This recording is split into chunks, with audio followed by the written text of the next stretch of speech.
Hay gente que ya ha tratado navegar, pero a la vez uno tiene la percepción de que es insuficiente, ¿no? Porque por la naturaleza, y regreso a esta revolución tecnoeconómica, en este tránsito en el que estamos, en donde todavía no terminamos de medir cuánta profundidad va a tener en el proceso y hasta dónde llega.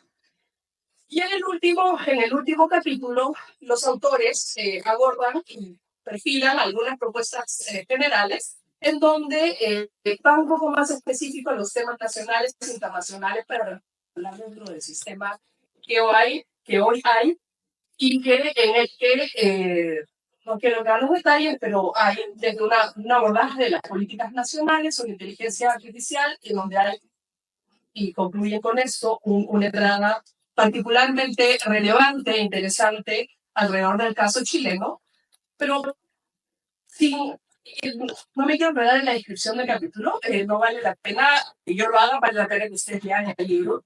Pero y aquí me quería separar un poco en hacerle algunas preguntas al proceso, ¿no? El abordaje de investigaciones previas y de conocimiento previo es rico en el libro.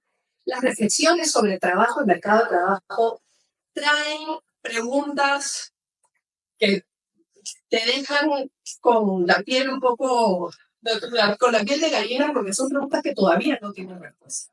Y cuando digo no tienen respuesta, a mí yo quería cerrar con dos ideas de fondo que a mí me dejaba la lectura del libro. Por un lado es, y de hecho con el nivel de propuestas e ideas que se vienen desarrollando desde la OECD, Naciones Unidas, Estados Unidos y tal, es la percepción de que este avance institucional para acompañar, regular, medir este impacto de agravamiento de las desigualdades que puede tener la IA, se hace con la lentitud y con la capacidad propia de un sistema viejo. Que es un sistema que no tiene la capacidad de responder, que no tiene la, ¿cómo diría? La capacidad de coger la velocidad y la permeabilidad que tiene la inteligencia artificial y todas estas nuevas innovaciones en términos de uso y penetración en mercados y innovación de tecnología vinculada a mercado y economía. Esta sensación de las soluciones internacionales institucionales y su capacidad real de acompañar la velocidad de esta reforma es algo que con sinceridad no tiene que ver con libros, tiene que ver con la naturaleza de la transformación que estamos viviendo. A mí la verdad es que me deja lo mismo que esta pregunta sobre la democracia en ese escenario, ¿no? Del Estado, las instituciones con capacidad o no para responder a la altura de las necesidades de este escenario, y eso con una implicancia particularmente sensible para mercados laborales, para salarios, para ingresos y para efectivamente funcionalidad, ¿no? Yo creo que en este escenario la pregunta sobre libertad, no solamente de pensamiento, sino también vinculada a nuestro rol productivo, tiene otro peso. Se está un poco con la pregunta de cómo construimos ese equilibrio que debería abordar esta oportunidad como efectivamente un mecanismo que permita no solo redistribuir oportunidades en el país, sino también habilitarnos una mejor manera de incluirnos en el contexto global. Eso es sobre inteligencia artificial en un contexto donde la globalización está en entredicho, la globalización de las instituciones, porque la globalización de la economía y de esto ya está, me hago la pregunta si el abordaje que queremos y que necesitamos para garantizar condiciones de dignidad, acompañando esta información, la capacidad de las instituciones, no solo en la crisis peruana, sino en el contexto global, para en realidad con éxito o por lo menos mitigar los impactos de asegurar una inclusión mínima, para ponerlos un poco así ya en la lógica del dominio eclesiástico.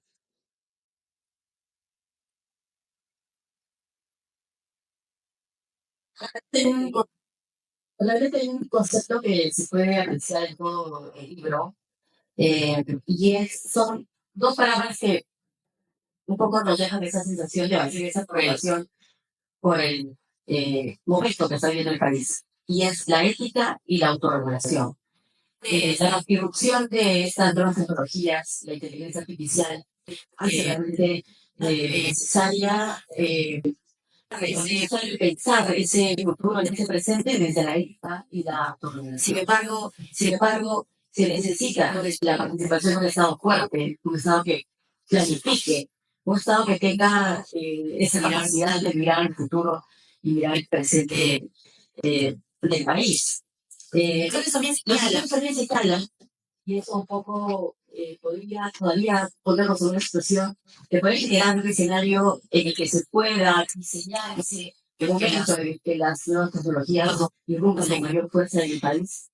Porque los futuros nacionales de los países como los nuestros ingresan un poco retrasados a esta irrupción de esos mecanismos de esta revolución industrial. Y entonces eso podría darnos ese margen, digamos, una esperanza que podríamos tener, pero ahí sí es necesaria la participación importante de los políticos, pero sobre todo de la sociedad civil, de la academia. Hay mucho trabajo por hacer en mi país en ese sentido. Voy a dejar ahora a Alejandra del Negro, igualmente a Alejandra unos 10, 15 minutos, por favor. Uno, tres. ¿Qué tal? ¿Cómo están? Muy buenas tardes con todos, con todas. Especialmente un agradecimiento a Germán Alarco, a quien respeto mucho y admiro por su trabajo en sus últimos años al plantear temas que justamente deben estar en la agenda pública, en la agenda ciudadana, ¿no? También un agradecimiento a la organización a través de otra mirada y por supuesto a cada uno de ustedes por tomarse unos minutos de existir y quizás hablar de temas que pueden parecer lejanos, ¿no? Como inteligencia artificial y robótica.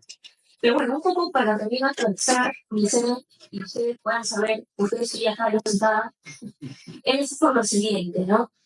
Hace como unos 5 años, creo que Germán ha tenido a bien justamente valorar lo que se ha venido haciendo desde el Observatorio de Plataformas, una organización fundada justamente por sociólogos, por economistas, por ingenieros ahora, y es el que investiga las nuevas formas de empleo, ¿no? Que producen justamente los cambios tecnológicos. Actualmente estamos trabajando también con la Universidad de Ojo y justo la Biblioteca de Salomón, ¿no? Voy a anunciar ahora, y quizás puede ser un objeto de estudio futuro, hermano, ¿no?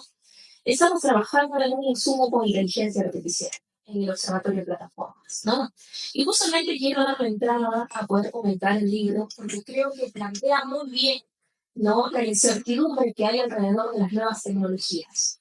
No sabemos si nos van a llevar al cielo o al infierno, ¿no? Como dice muy bien el texto de Germán y el resto del equipo de trabajo que también lo acompaña.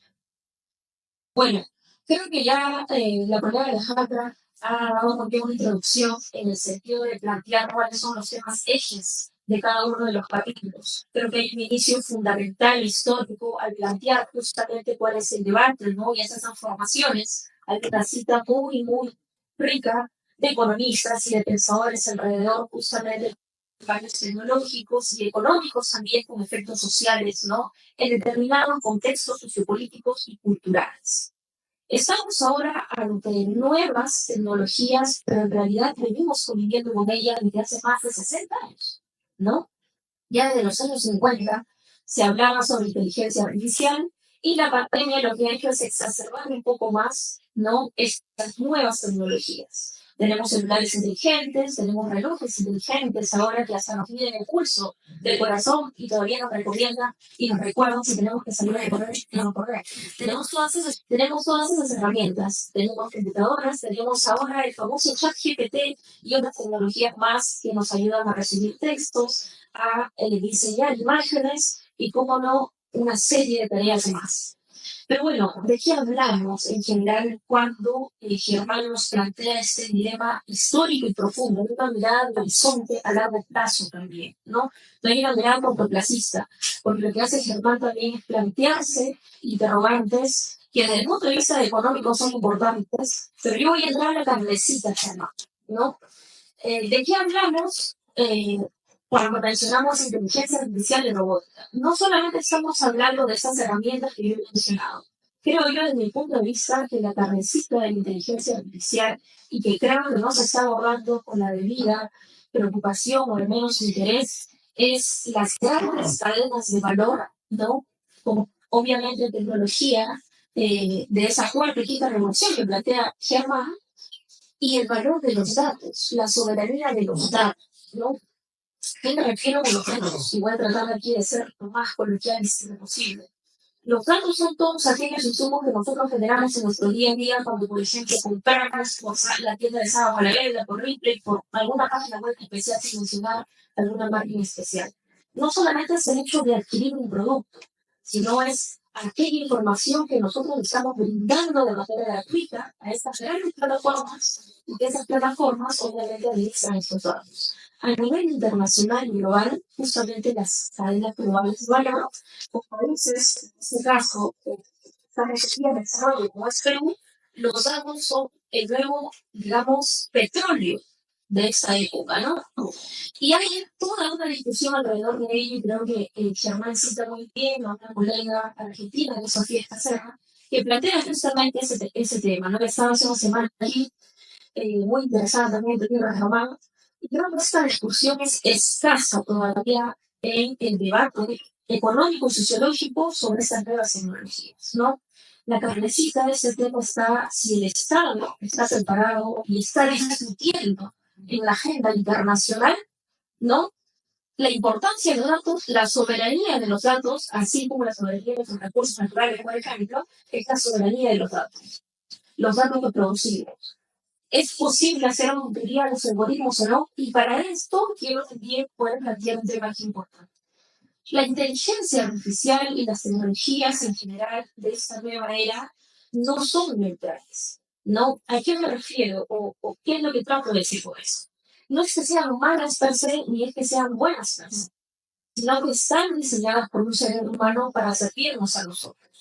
Y por lo tanto, si la inteligencia artificial expresa sesgo de raza, ¿no? O percibe sesgo, es porque está diseñada para tener sesgo. La inteligencia artificial está diseñada, por ejemplo, para hacer el foro de expresión neural, o digamos, otro tipo de representaciones humanas, es porque está diseñada para tener sesgo, ¿no? La pregunta que Javier sobre esto es, ¿qué tipo de inteligencia artificial actualmente está generando, ¿no? A favor justamente de los derechos humanos, a favor justamente de que el desarrollo de conflictos emergentes, como no es el sur global, ¿no? Esté integrado a estas grandes cadenas de valor. Se está generando un espacio equitativo para ello, o más hay una generación monopólica, ¿no? Y ahí hay ejemplos, por ejemplo, de Meta, ¿no? De Amazon, de Google, ¿no? Que son transnacionales inmensas y que eso, pues, digamos, adquieren una gran cantidad de los datos de usuarios individuales. Y creo que hay un punto central. Otro aspecto es el mencionado que tiene que ver con estos cambios en el mundo del trabajo. Si bien es cierto, hay cambios latentes en el mundo del trabajo a través de las tecnologías y de las relaciones laborales, sociales y económicas también, creo que hay un poco de humo en ese sentido. ¿A qué me refiero? Cuando se habla de inteligencia artificial y su impacto en el mercado de trabajo, lo primero que se menciona, y yo lo comento porque se habla de ese tema, es que la inteligencia artificial va a reemplazar el trabajo humano. Es una discusión inmediata que sale a flor. Y creo, exactamente, y creo yo que hay todavía un poco de humo. Si bien es cierto, hay un impacto dual, ¿no? Por un lado, va a generar automatización de ciertos procesos, ¿no? Y por otro lado, la generación de ciertos beneficios. Pero lo que considero yo que no se discute alrededor de inteligencia artificial para todo el trabajo es la capacidad de reeducación que tiene la masa laboral de un determinado país. Quienes saben es socióloga. Yo soy socióloga de la Universidad Nacional Mayor San Marcos y hace poco acabo de terminar una carrera técnica en lenguajes de programación. Un poco raro, ¿no? Sí, lo creo yo. Pero, digamos, es un poco raro esa figura, ¿no? Pero ¿qué es lo que aborda el texto y cuáles son los debates? Es, si tenemos una masa laboral, que en este caso, como el caso de Perú, altamente informal, altamente precarizada, somos una economía dependiente de nuestras materias primas porque no le agregamos valor agregado, ¿verdad? ¿Qué es lo que puede suceder cuando integramos procesos de automatización? Obviamente, lo lógico que va a suceder es que vamos a precarizar aún más el mercado laboral que ya está precarizado. ¿Por qué? Porque no tenemos mucha mano de obra calificada para insertarse en estos puestos de trabajo, ¿verdad? Entonces, las discusiones que hay alrededor de las políticas educativas y laborales, además del permanente divorcio entre ambos sectores, es que falta reeducar a nuestra masa laboral. Y por eso es el reto que hay, ¿no? Como efecto colateral en los sindicatos, ¿no? Para hacer pedagogía en esto, para entender de qué se discute, ahora que en aras del 2025 hoy va a tener una conferencia tripartita y se va a emitir algún documento alrededor del empleo y las plataformas digitales. Los sindicatos tienen un reto clave de entender justamente esos procesos, de qué se trata, pero además qué van a plantear a favor de los trabajadores porque son los representantes de los trabajadores, medianamente organizados, ¿no? Entonces, esa discusión alrededor de los impactos en el mercado laboral, desde mi punto de vista, gira en torno a ello. Lo que hay son proyecciones, ¿no? Ya fuera de 2013, lo dice el mismo libro, proyectaban que las próximas 2 décadas el 47% de los empleados norteamericanos van a ser automatizados, ¿no? Ya pasaron, estamos 2024, han pasado 10, 11 años. Faltan 10 años para ver si esa predicción, esa proyección efectivamente se cumple o no se cumple, ¿no? Creo que esas discusiones todavía están muy incipientes y son importantes que se lleven a cabo de manera bastante seria y concienzuda, ¿no? Yo voy a la cabecita del tema. ¿Qué está haciendo el Perú, por ejemplo, en el OMS, ¿no? El organismo de comercio internacional? Está planteando el tema de la soberanía de los datos. Lo está haciendo Argentina, medianamente, lo hace Colombia, Brasil, ¿no? Que es el país que tiene más avances en temas tecnológicos. Pero entra absolutamente todo, ¿no? Porque creo yo que todavía no entienden de qué va la discusión y de qué se trata. Pero para eso, justamente, textos como los ponen también en las estos temas. Ahora, me avisa muy por cuando digo aparte lo que yo porque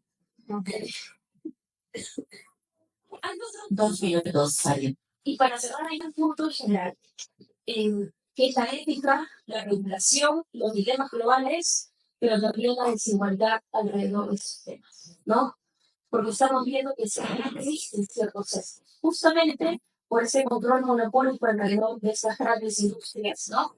Y además de la huella ecológica que produce el entrenar a la inteligencia artificial. Hay 2 procesos de entrenamiento, el entrenamiento que llevan las transnacionales como Meta, como Amazon, ¿no? Con grandes servidores, y el entrenamiento que se hace de manera un poco más global, con algunas herramientas, digamos, ya existentes, ¿no? Entonces, habría que ver también esos retos éticos, que obviamente las transformaciones que van pasando en la sociedad no necesariamente van a la velocidad de las normas y de nuestras leyes, ¿no? Hasta el día de hoy, desde que existe el trabajo por plataformas digitales, ¿no? Existen 22 proyectos de ley en el Congreso de la República y todavía se sigue discutiendo si son trabajadores o no son trabajadores. Cuando a nivel regional y a nivel internacional tenemos posturas bastante consensuadas sobre eso, ¿no?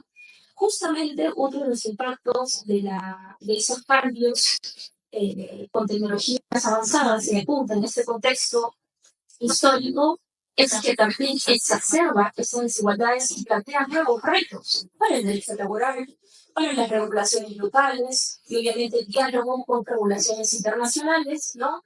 Y los cambios van a una velocidad donde las normas y las leyes pues quedan todavía atrasadas. Y tenemos a sectores, ¿no?, que quedan fuera del margen de cierta regulación, que esperemos que eso madure, obviamente, con el tiempo, pero mientras tanto los retos éticos están planteados. Hay buenos hechos alrededor de temas como los que viene tocando Germán y creo que él cierra con algunas propuestas bastante coherentes. Yo quisiera agregar una propuesta más que tiene que ver justamente alrededor de tener una carta soberana digital, ¿no? Tenemos una carta de los derechos humanos, ¿no?, que rige a nivel internacional. Entonces tenemos que tener también discusiones globales alrededor de la soberanía de derechos. Es importante. Yo me quedo en esa parte de la exposición y espero haber contribuido también a poder comprender ese hermoso libro, ese gran insumo que creo yo va a ser muy importante también a mediano y largo plazo. Muchas gracias. Mientras leía el libro de Germán y Alejandra va a hacer recordar un tema, eh, los datos y los algoritmos. Desde hace unos años, como todos sabemos, el presupuesto general de la República se define por algoritmos en su gran mayoría. No responden a un razonamiento desde la incorporación de otros sectores del país, de las necesidades urgentes, de las mesas de diálogo, de los compromisos que ha asumido el Estado de las mesas de diálogo y que llevan décadas sin cumplirse, sino parten desde una maquinita, el algoritmo, y por eso es que los presupuestos son lo que son. Y este tiempo, los señores congresistas, no existe ningún congresista que entienda esta situación y que haya planteado alguna norma por la que le obliga al Estado a tener que transparentar ese método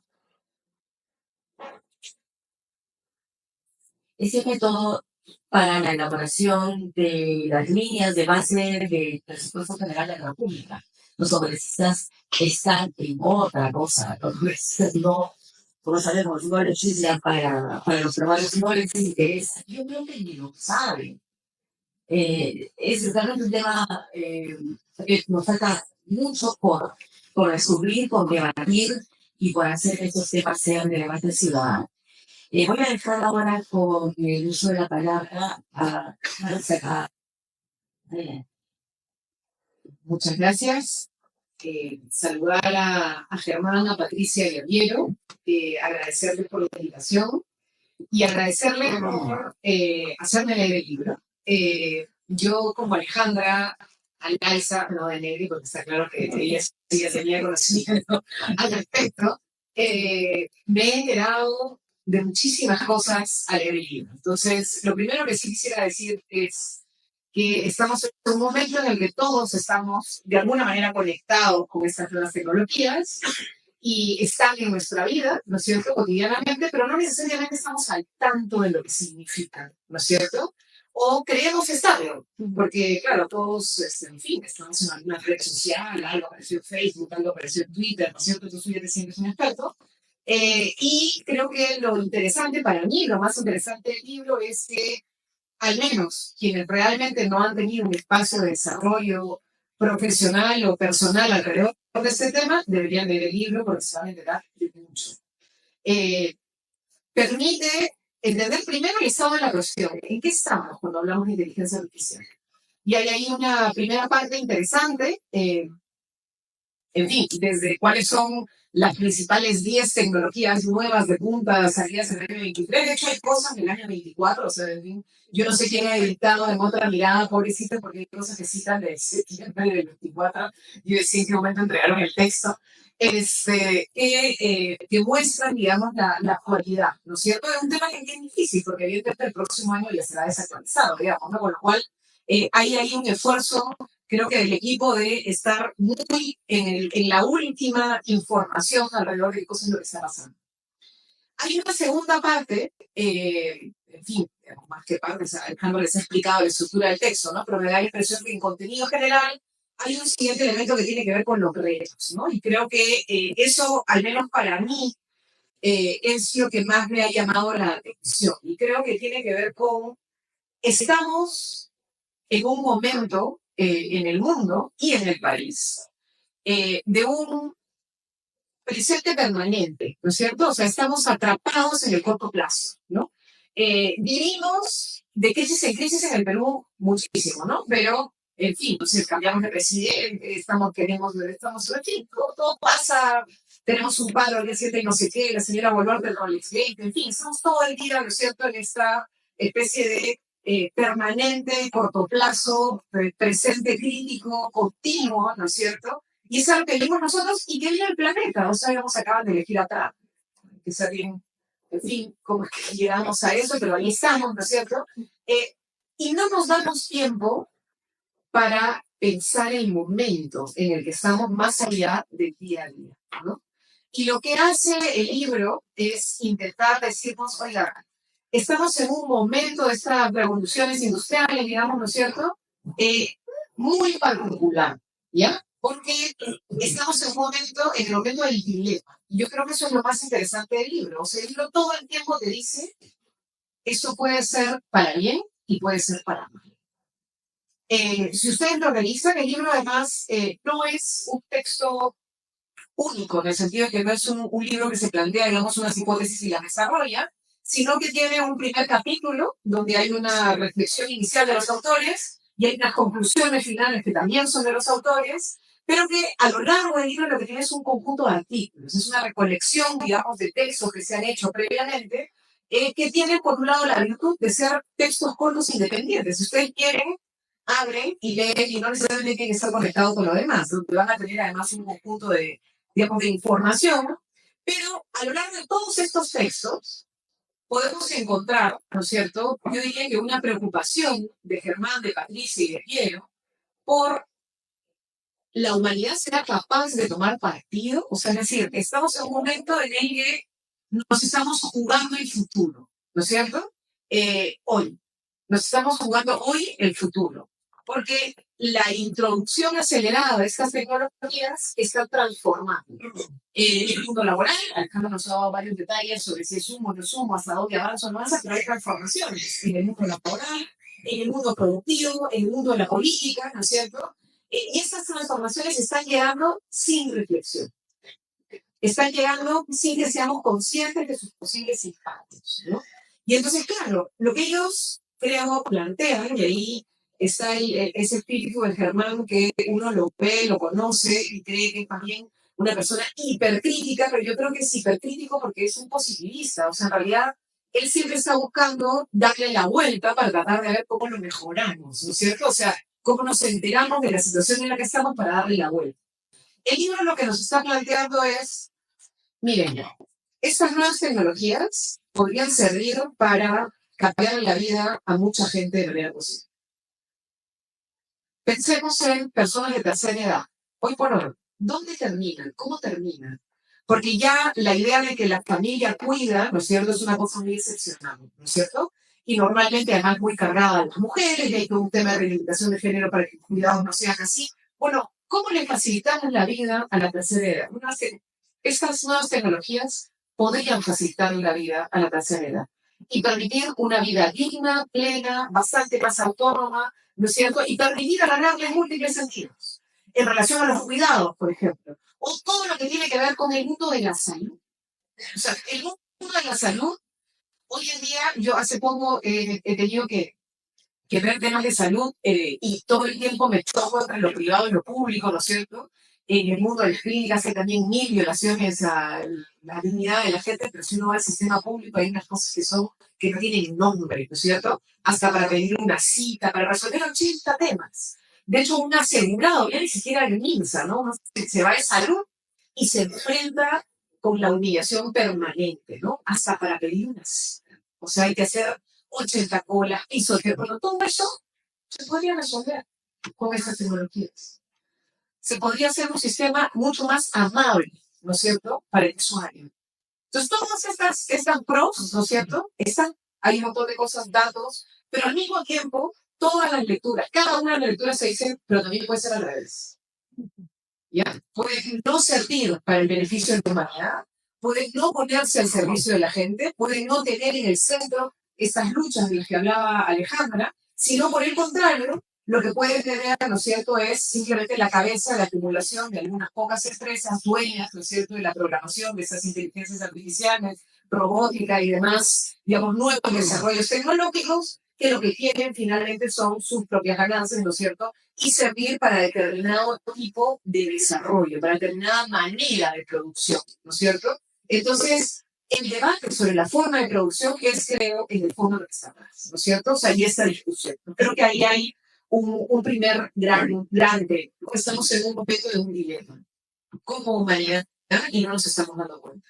Y tenemos que activarlo, ¿no? Varias de los textos, por ejemplo, hay varios textos de CEPAL, hay, bueno, resúmenes, digamos, ¿no? De Naciones Unidas, en fin, de todos, la verdad, el Fondo Monetario Internacional, en fin, no van a acusarle de ser hermanos, están todos en el texto, ¿no es cierto?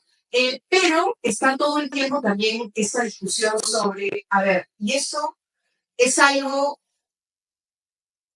en el que tenemos que actuar y reclama la sociedad fuerte, ¿no es cierto? Entonces, estamos en un momento de sociedad fuerte. Claro, ahí está el parte del problema.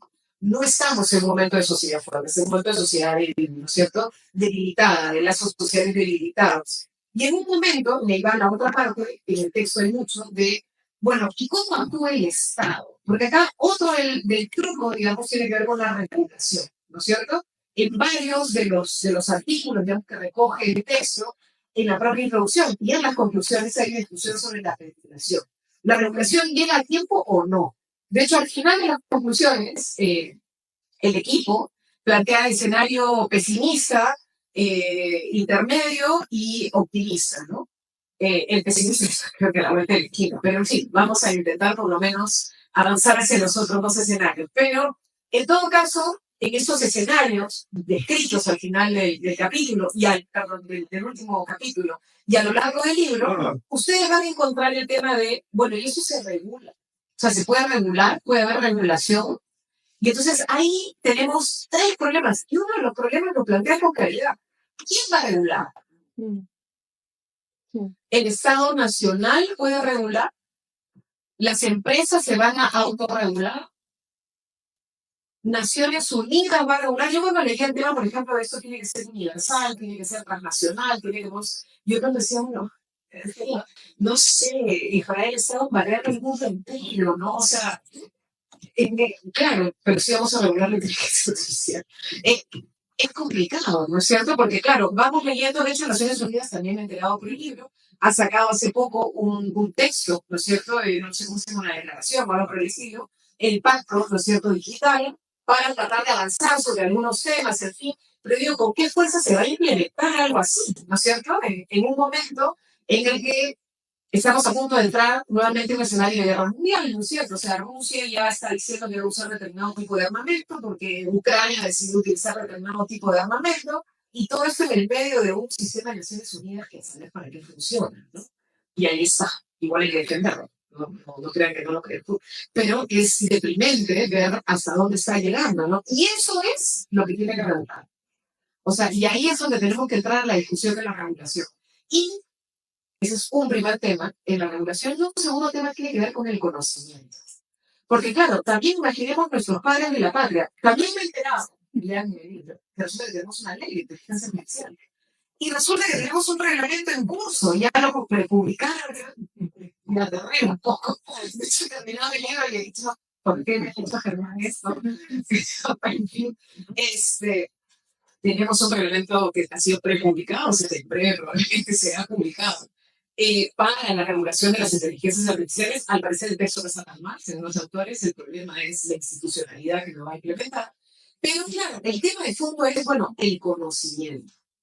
Porque si acá regulamos mal, también la cosa nos sale al revés, es un boomerang, ¿no es cierto? Tampoco se puede sobreregular, ¿no es cierto? Porque también lo dice el texto. Si se sobreregula, luego terminamos teniendo un problema porque terminamos atrás en la carrera de la innovación de estas nuevas tecnologías. Entonces, esto está en un escenario, además, como lo plantea el texto también en algún momento, de, bueno, acá hay que discutir gobernanza.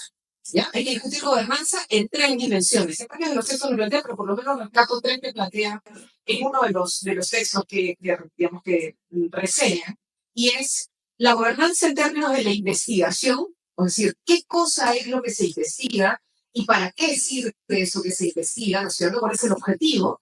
Luego, la gobernanza en términos del conflicto. China-Estados Unidos. Hoy es un conflicto tecnológico.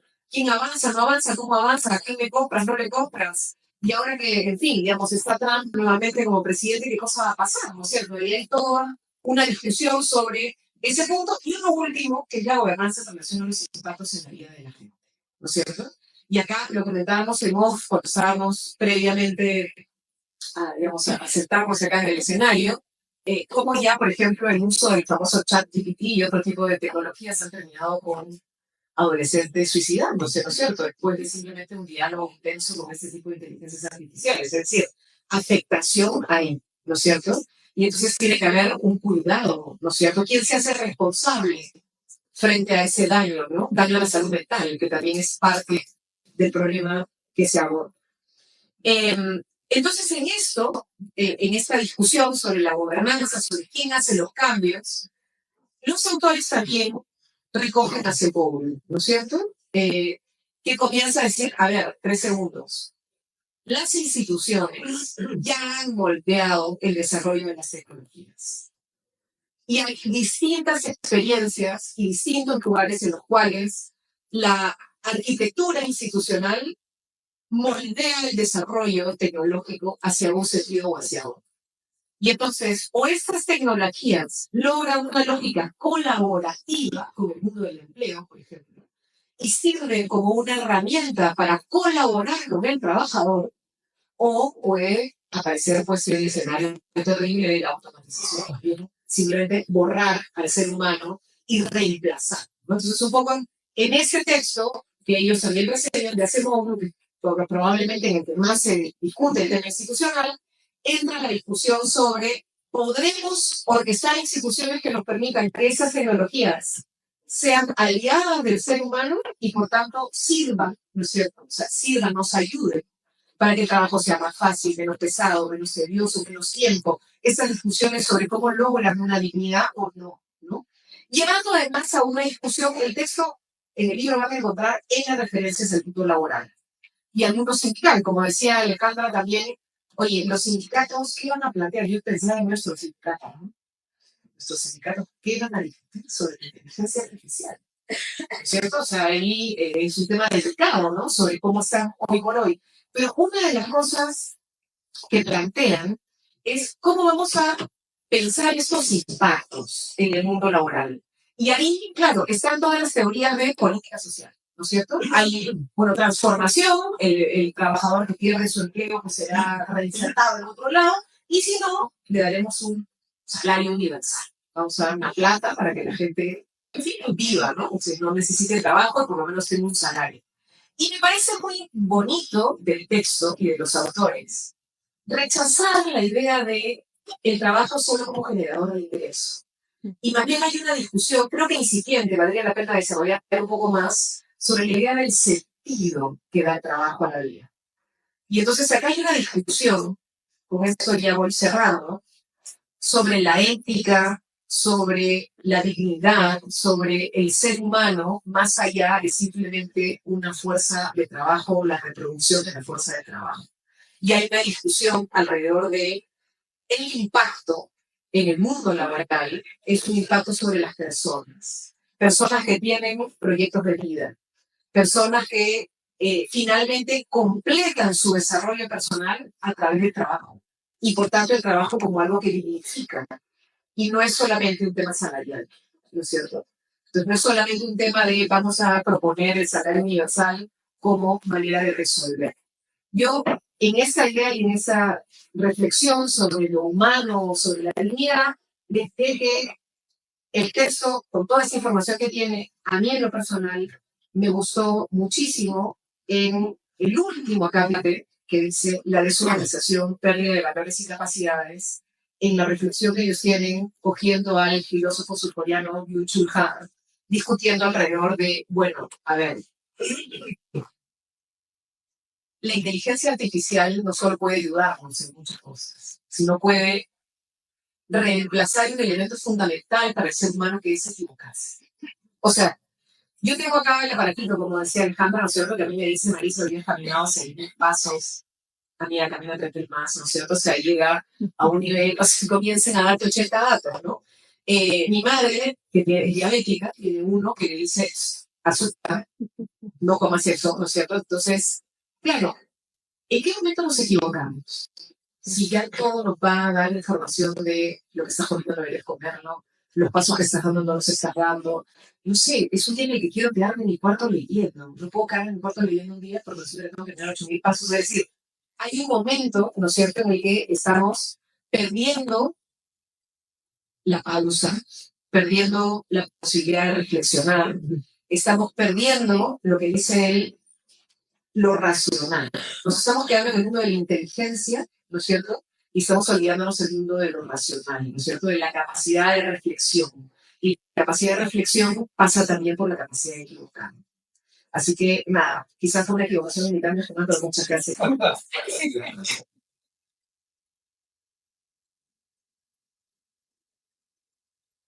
Satisfacción de nuestras necesidades. Pero cuando hablamos de esta tecnología tiene un gran peligro, que es el que nos sustituye a nosotros. Lo segundo es que estas nuevas tecnologías en relación al entorno surgen en el neoliberalismo, en su versión más extrema y en su versión extrema en el Perú, donde pues el Estado no debe existir, la idea de una sociedad cohesionada no es relevante, en fin, del mercado y la empresa por encima de todos. Entonces, no es la circunstancia, por ejemplo, de lo que fue la edad de oro del capitalismo, donde partíamos de estados fuertes que querían hacer frente a esa revolución del otro lado, que era el esquema de las economías socialistas, y que querían, obviamente, proporcionar bienes de consumo a todos. Y había una comunión de intereses entre empresarios, sindicatos, Estado. Lo tercero es que este entorno es más complicado que en otras oportunidades. Tenemos conflictos geoestratégicos, lo han comentado tanto Alejandra, Marisa y Alejandra también, que hacen difícil que esta relación internacional pues llegue a la práctica. Y si llegara a la práctica, pues lo que vemos es que nadie la respeta. Y por último, en relación al entorno, es que cuando vemos los impactos distributivos, hay que verlo como una cadena de acontecimientos, desde la reducción del contenido de mano de obra propio del capitalismo. Después podríamos ver qué ha pasado en el liberalismo en términos del contenido de trabajo por unidad de producto. Luego tenemos la pandemia, luego tenemos la inflación que se generó después, que afectó el poder de compra de los salarios, redujo la participación de los salarios en el producto, y luego tenemos la política monetaria contractiva para hacer frente a la inflación. Después es una cadena de acontecimientos que, a excepción de algunas economías particulares en el mundo, el resultado final es que los trabajadores perdemos participación en el producto. Hay algunos que se salvan, pero en general el fenómeno es universal. La tercera idea que quiero transmitir es que hay que ver el tema de la tecnología mezclando la visión de los ingenieros, que es una visión desde el lado de la oferta, con la visión de los sociólogos, los economistas, los politólogos, pensando de que este es un tema donde hay que mantener balances entre oferta y demanda. Esto es el surgimiento de nuevas tecnologías, nuevos procedimientos, nuevos productos, suena muy bien, pero si eso no va de la mano con los ingresos, el empleo y su distribución, la cosa va para mal. Y aquí hay un tema importante que también se aplica en este fenómeno, que es la denominada falacia de composición. Los empresarios ven este tema como que si es bueno para mí, es bueno para todos. No, esa falacia no opera. Lo que es bueno para unos es bueno para unos y no necesariamente es beneficioso para todos. La cuarta idea que quería recordar un poco está en el documento, son los impactos sobre el empleo. Las proyecciones más, no hacemos nosotros estimados, sino tomamos lo que existen, es, aún el Foro Económico Mundial dice que el sexto riesgo de la economía internacional al 2034, eso está en el mapa de tendencias globales y el riesgo del foro que se presenta los meses de enero de cada año, dice que el sexto al 2030-34 es los efectos negativos sobre el empleo. Y eso lo están diciendo los propios empresarios. Entonces, cuando organizamos en nuestras universidades eventos, pues vemos muy bien a los ingenieros, pero hay que ver el panorama completo, ¿no? Ingenieros y qué pasa por el otro lado, ¿sí? En términos de empleo. Los cálculos que tenemos es que, según el foro, negativo, el menos negativo al 2030-35 es una caída del empleo del 9%. El más negativo es ese trabajo de Oxford que comentó Alejandra Dinero, que es menos 47, menos 50. El promedio, de todas maneras, está alrededor del 25-20%. Y hay un trabajo para el Perú que habla del 20% de caída respecto del empleo actual. Obviamente se van a generar nuevos empleos, nuevas ocupaciones, pero el saldo neto sigue siendo negativo.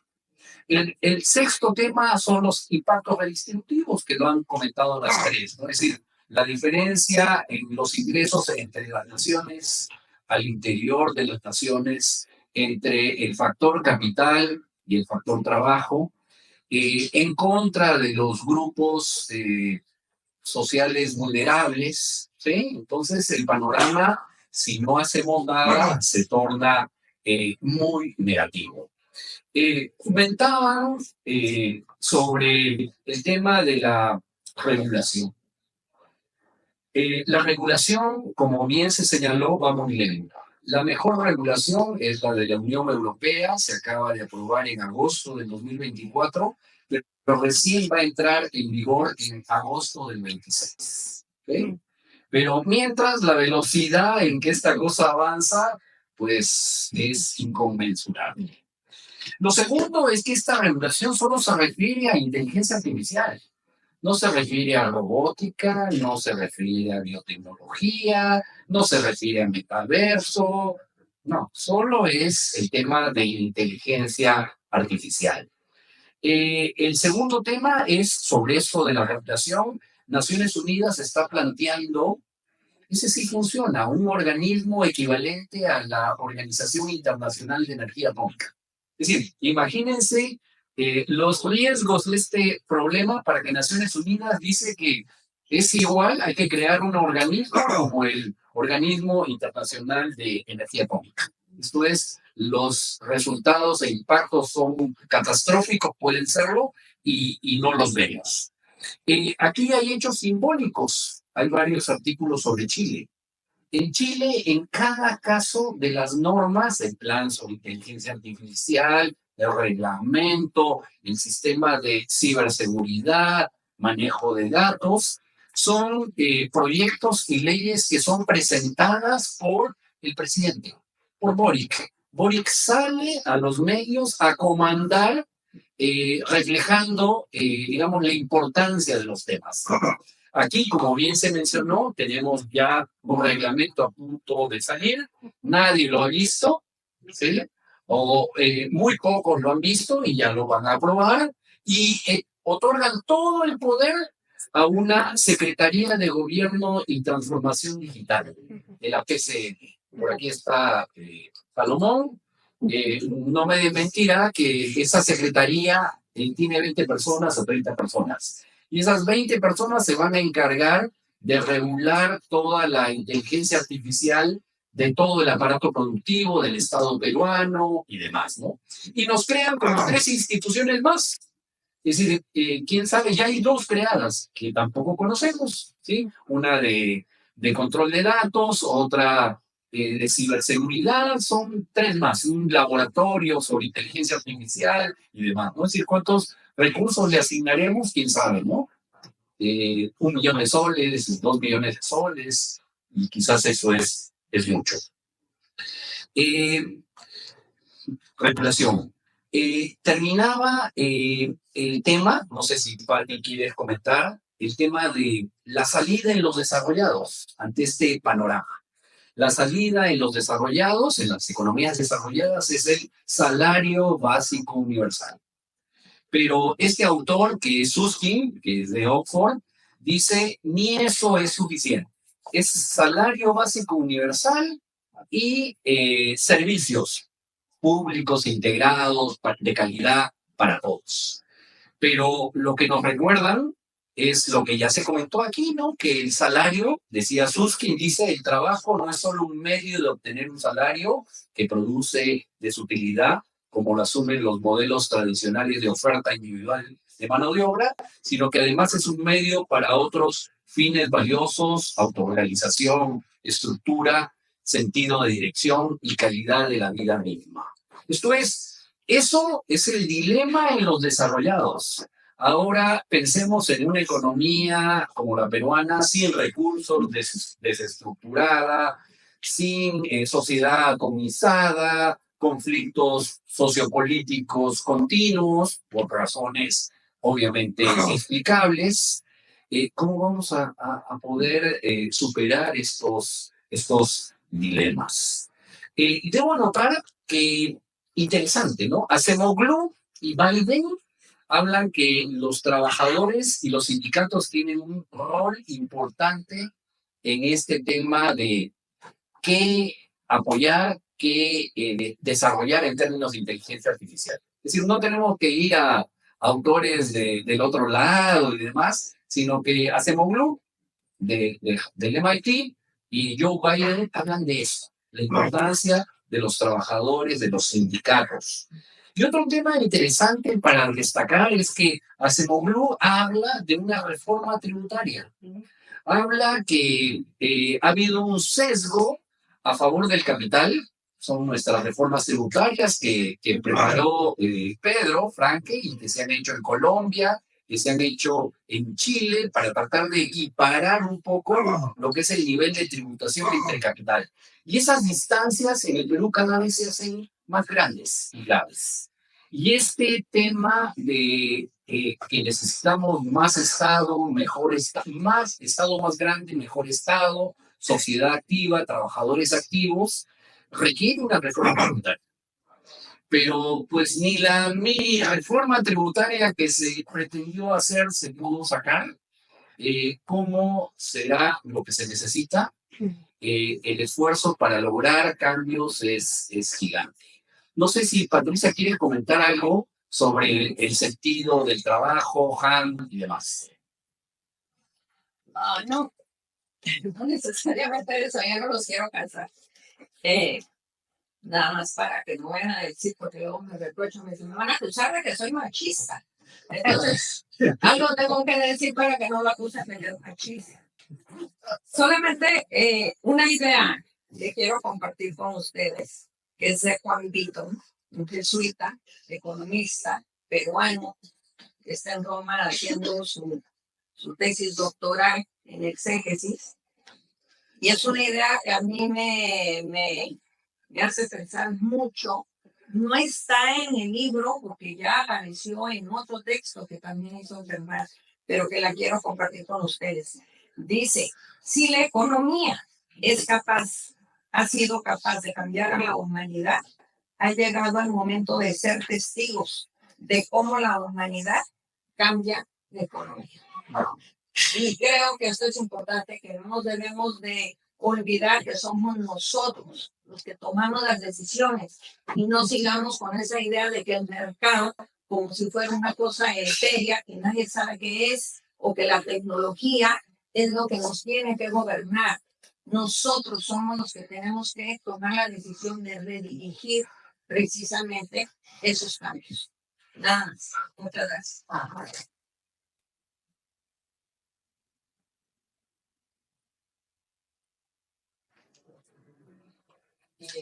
Bueno, no sé si alguien quiere hacer alguna consulta o alguna opinión. Sí, por favor.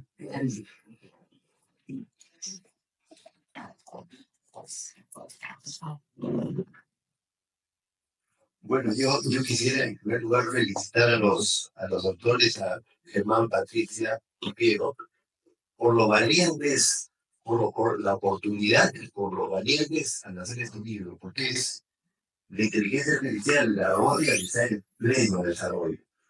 Y realmente la estamos descubriendo y estamos todos impresionados al momento con lo que está pasando. No sé si a la audiencia han tenido esa experiencia. Yo como estudiante, por ejemplo, pedía trabajos para hacer de 2 o 3 semanas. Ahora entro a Gemini o ChatGPT y hago la misma pregunta. Le digo a estas aplicaciones que me preparen un texto de 2 páginas para hacer determinada cosa y te lo hace. Le pido que me dibuje determinada cosa sobre determinado tema y en un minuto lo hace. Y entonces, yo estoy sorprendido, por eso, valientes los autores de un cambio fundamental que está habiendo en que se animen a explorarlo y ya alcanzar las implicancias que tiene. Yo quería preguntarles a los autores, a Germán, los autores, sobre un tema que no han tocado de pasar, pero que me parece fundamental, que es el desarrollo de capacidades en ese contexto. Porque lo hacíamos, es verdad que está reemplazando, además de estar reemplazando, pero yo diría, es la forma tradicional de lo que hacíamos, lo que está siendo reemplazado. Entonces esto plantea un tema fundamental para el desarrollo de capacidades. Por ejemplo, yo como profesor, el rol de la universidad, lo han tocado de pasar y los comentaristas también. ¿Cómo queda con todo eso el desarrollo de las capacidades y el nuevo rol del aprendizaje en las universidades, por ejemplo, y en los colegios, con esas nuevas grandes aplicaciones que están surgiendo? Muchas gracias.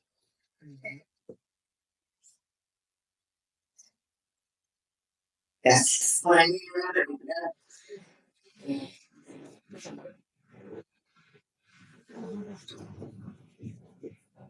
Hace un par de meses hubo una reunión de los expertos en inteligencia artificial que enviaron a la Embajada de Estados Unidos con la Universidad de San Martín de Porres.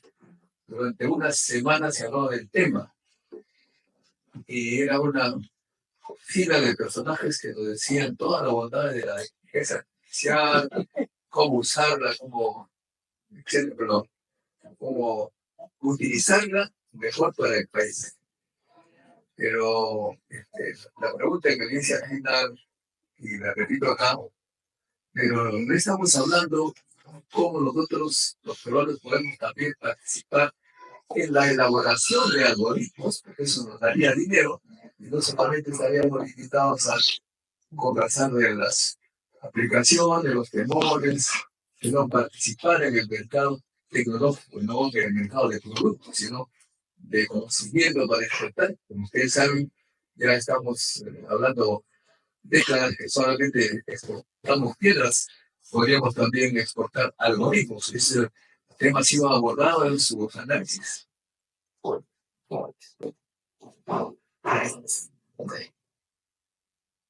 A propósito de el uso de las tecnologías del famoso ChatGPT, yo tengo bastante experiencia con esto, en enseñar y en usar. Lo que se hace evidente es un detalle muy puntual, que es el siguiente. La calidad de la pregunta que uno formula, o sea, el prompt famoso, es lo que determina el producto de la respuesta. Por lo tanto, si una persona especialista sabe del tema ampliamente, conoce los autores que han intervenido en ese concepto general, ha de hacer la mejor pregunta, exigiéndole a ChatGPT todos los detalles, todas las referencias conceptuales para que la respuesta sea correcta. Porque ChatGPT, en primera instancia, te contesta bien, pero te está testeando al principio. Te dice cosas falsas, te repite cosas. Y si tú no le dices que te está repitiendo cosas, que se está olvidando de cosas, simplemente te trata como si fueses un usuario débil. Pero si tú exiges más al detalle, citando autores, conceptos, entonces el producto de la respuesta es de alta calidad y ChatGPT te dice, mil disculpas, me he olvidado de tales cosas y te propongo esta nueva respuesta. Y propone una nueva respuesta y sobre esa respuesta todavía uno puede corregir y exigir más. ¿Qué es lo que está demostrando esta fórmula, esta forma de preguntar y responder? Simplemente que, así como en el mundo digital, lo que más vale es la persona y su capital conceptual, informativo y de inteligencia. Un diseñador que no es experto en color, en todo lo que no se desea con computadora, ha de producir algo que es entender, mediocre, tonto. Igual, en la inteligencia artificial, este elemento del saber del usuario se multiplica infinitamente. Un usuario inteligente, informado, especialista, ha de obtener una muy buena respuesta. Un usuario mediocre, no informado, inculto, ha de obtener una respuesta tonta, estúpida.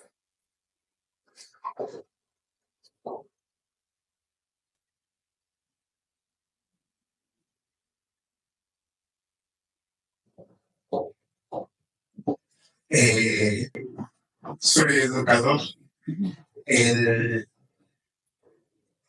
el Perú tenemos alrededor de 6 millones de estudiantes desde educación inicial hasta secundaria. Y más los otros de la universidad son como 8 millones. Se han referido algunos colegas al sistema universitario. Me gustaría que el desarrollo de capacidades en la educación inicial, en educación primaria y en educación secundaria, adicionando de que tenemos 8 millones de peruanos que no han terminado, no han culminado ni siquiera su primaria. Sí, yo agradecemos las interrogantes. Obviamente que en relación a lo que planteamos esto, sí hay un tema relativo a la función reactiva que hacer por el lado de la oferta de mano de obra, sobre la demanda de mano de obra, y también hay una parte propositiva. ¿Por qué? Porque todas las tecnologías surgen en un contexto. Las tecnologías vienen de las economías desarrolladas que reflejan problemáticas demográficas. Es decir, lo que recibimos nosotros está acondicionado, resultado de condiciones particulares. Y en ese sentido es importante pensar en aplicaciones para el Perú, para atender nuestros problemas por el lado de mejorar la calidad de vida de los peruanos, atender el tema de la mejora de nuestras capacidades productivas, el bienestar para las familias, y el otro, la contribución de estas tecnologías en términos del aparato productivo. Obviamente que en el libro simplemente se menciona un par de veces. ¿Por qué? Porque obviamente eso rebasa lo que es la naturaleza del libro, pero sí hay una mirada de que también tenemos que actuar y aprovechar, generar espacios. Y esa generación de espacios significa personas y recursos. El punto es, las personas las tenemos, muchas de estas personas capacitadas en estas materias, pero lo que faltan son también los recursos y los refuerzos institucionales.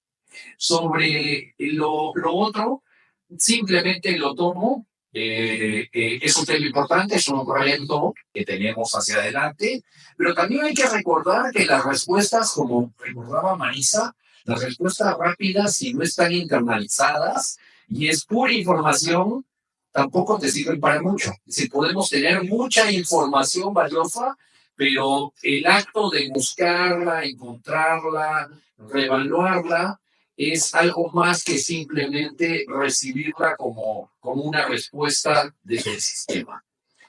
Obviamente, sobre el tema de la educación, obviamente no me atrevo a hablar porque anoto un comentario que se hacía, que se señala que se requieren 4 tipos de inteligencias.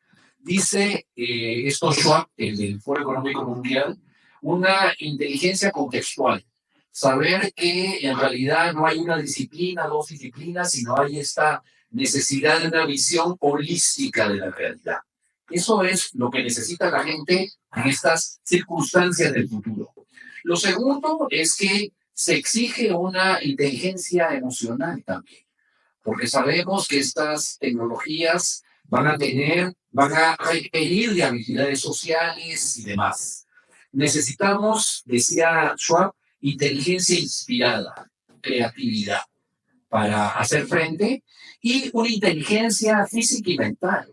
¿Por qué? Porque se están generando tales cambios que tenemos que generar nuestras propias capacidades en lo físico y en lo mental para resistirlos. Porque la magnitud de los cambios que se producen pues, puede generar serias afectaciones en nuestra salud física y mental. ¿Sí? Con eso no termino, porque meternos a la educación ya es otro tema. Y yo, ¿cómo se llama? Les agradezco mucho. No sé si quieres comentar algo más, Patricia.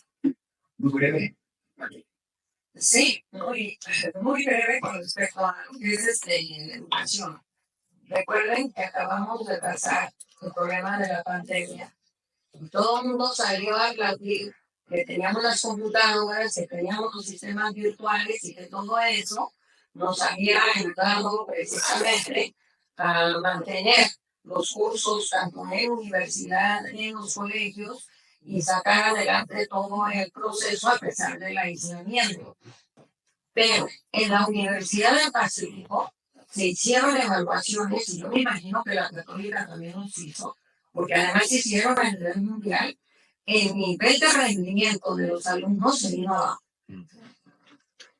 Entonces teníamos la herramienta tecnológica, pero una cosa que quedó demostrada es que el maestro no puede ser sustituido en su dinámica de enseñamiento y contacto con los alumnos por una máquina.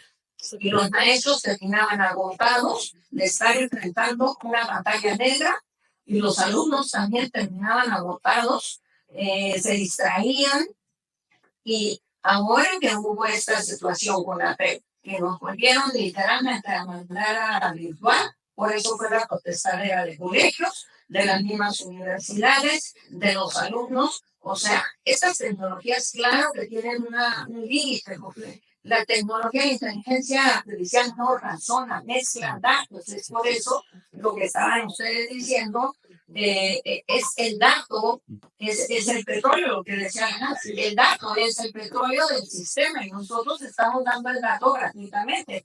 Pero el robot lo que hace es mezclar y que me diga muy lindo, oye, mira, discúlpame, me he equivocado. Como ahorita comentaban, sí, yo ese comentario ya lo había escuchado por un amigo. Bueno, suena muy lindo, como lo sonaba muy impresionante, que tú pongas tu ruta cuando vas manejando y por ahí te va diciendo, mira, dale a la derecha, ahora dale a la izquierda, más enfrente tienes un problemita que te va a demorar 15 minutos. Ok, eso es muy lindo, pero quien razona es la persona humana, no inteligencia artificial. Gracias.